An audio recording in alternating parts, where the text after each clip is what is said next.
The trick here is the Fed has told you as clearly as they possibly can, they're going to keep raising rates to hit their 2% inflation target, period. They've got a dual mandate. Their mandate is 2% inflation. But he only gave us 75 for next year. Everyone's already got. He's only going to give us 75 for next year, but that still is going to hang around a high interest rate, even if you go lethargic on no interest rate changes. That's still. So you're telling me that like 2 days ago he went up 0.5%, but over the next 365 days he's only going to go up 0.75%? I don't believe that. That's what he's saying. Well, it doesn't fit his goal of hitting a 2% inflation rate. It doesn't. That contradicts the other things that he's saying, which is get ready. He's literally like, get ready for a lot more pain. The markets are going to come down more. So what he's going to do is he's just going to trade your job for lower inflation. Yeah. He's going to put people out of business. He's going to put people out of work. People are going to lose their jobs. I think that starts coming in Q1 and Q2. That's going to lower the inflation. Jobs. Yeah. Yeah. That's going to lower the inflation. Now here's the question for you. How are you going to make a crypto bottom when everyone's out of work? Oh, what are you talking about? So I don't. You've got to sell. Every other time crypto has bottomed, it's been in a quantitative easing environment. Crypto's never bottomed in a quantitative tightening environment before.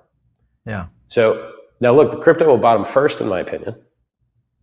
But until he pivots and stops raising the rates, and then we get the actual market crash. So usually people think the pivot saves you. Usually, historically, the pivot is then followed by the real crash. Yeah, it kills you. And then you get your bottom 6 months, 8 months later, and then you go up. So now look, this is uncharted territory, right? So look, if there wasn't so many coins ready to get sold, I would feel better about calling a crypto bottom. But we haven't hit my price targets. We have barely run, we just basically finished up a year of bear from the double top. All right. And the macro environment is that they're going to keep raising rates, which is going to keep hurting the prices of everything. And until the pivot and the crash and hitting the price targets, I'm just not comfortable calling a bottom. Yeah. Okay. And price matters a lot more than timing. So you feel like it's more somewhere around 11,000. 2023 would be your prediction for where Bitcoin is. I mean, it's going to hit the 11,000 mark. Yeah. Yep. Mm-hmm. That's your number. Okay. I mean, technically, an 85% drop from 69K is 10,350. Yeah. What about the real math? But in case people front run my calls, I want to give them a little extra leeway and just give it 11K. Yeah. 11K and pray. What's ETH for 20? I mean, ETH already did an 85% drop. Yeah. So that's not an exciting call anymore, is it? So if it went back down to 880, that's an 85% drop. Yeah. So what's a more exciting call? 600, 400. I mean, technically, its last cycle, it did a 95% drop. It really could do it again. And a 95% drop off of 5K is 250.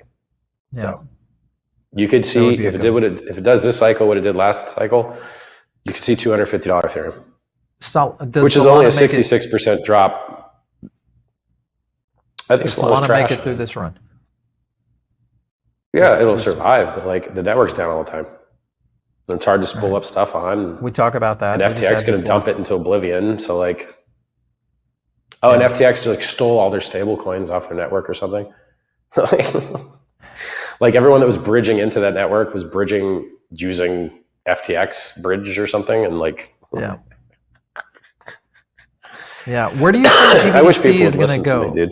Where do you feel like this is going to go in the next here? This was your tweet, What do you think about this? I mean, obviously you're talking about it right there. I think that's my point is for 2023. To steal buy pressure from Bitcoin. Yeah. How far down do we see this in terms of a discount? I don't know, man. It's Come really on, hard Richard. to say. Well, I told everyone, look, if you think a 10% discount's a good deal, you're going to feel really bad when the discount gets lower and Bitcoin also drops at the same time. Yeah. And like an oscillating indicator, it can ride that and make lower, like it can just ride the bottom and keep going. All right. So it's a lot of people probably thought they were buying a good dip. Right. And now Bitcoin dropped in half and the premium dropped in half. So now you're down half twice. Now you're down 75%. So what do if you can't arbitrage it by redeeming, which you can't, then you either have to do a hostile takeover and get control of being able to sell the coins on market to arb the difference.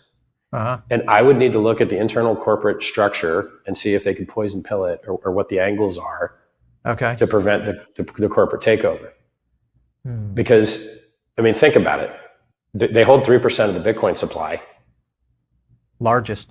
How much? You just do the math. Yeah, they're the largest holder.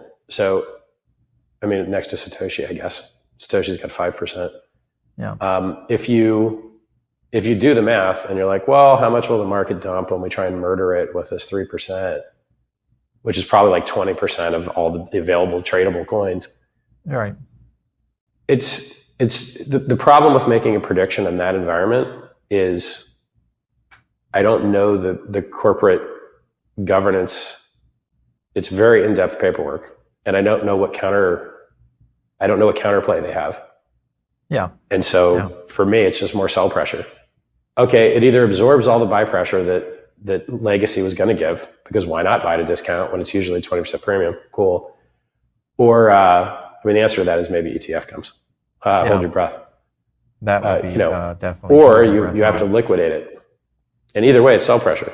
It's either sell pressure by absorbing all the buys and not moving up the spot price at all, or it's sell pressure by actually doing ARB and taking the coins and dumping them on the market. Either way, it's all bad.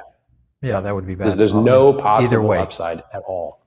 There's no possible upside from an absolute metric buttload of new supply entering the market. Now, apparently there's some clause that if they wrap up the trust that they can only sell 10% of the holdings every quarter. Okay. Which is, I mean, depending on how they do the math, you could liquidate it in like 2.5 years, or it could just be an asymptote and take forever. And once again, the corporate, I'm not reading their docs. I've got too many other cool things going on. Yeah, no, I understand. Last question to you is about NFTs and whether or not you think NFTs are something that are going to continue in terms of utility. If you look at what Trump did, he dropped a big one yesterday. He's put in some, bonus elements in there. You want to go play some golf with Mr. Trump? Oh, God. You can do that now. I don't buy scams, bro. That's not my thing.